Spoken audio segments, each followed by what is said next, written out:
Good morning. My name is Bruce Brown. I'm the founder of Proactive Coaching.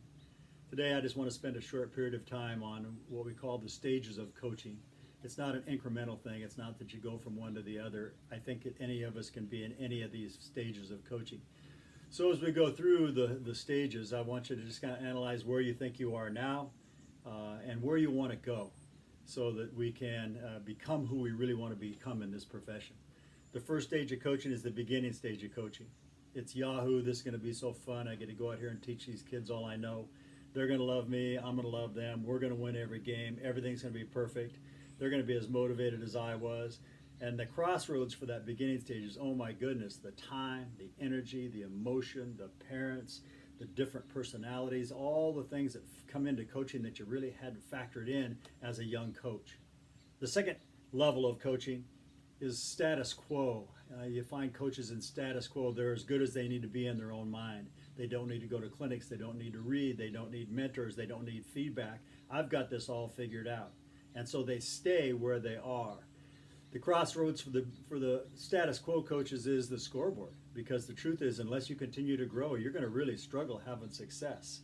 Status quo is probably my least favorite stage that coaches get trapped into.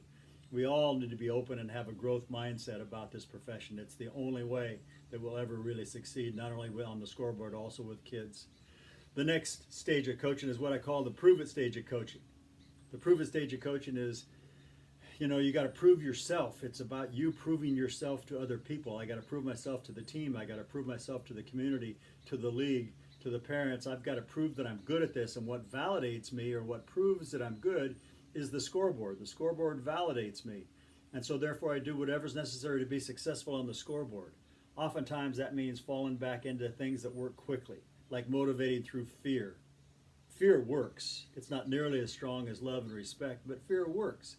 And so as you're going through, you find yourself falling back into traps and not necessarily doing things that are best for kids, but only best for success immediately.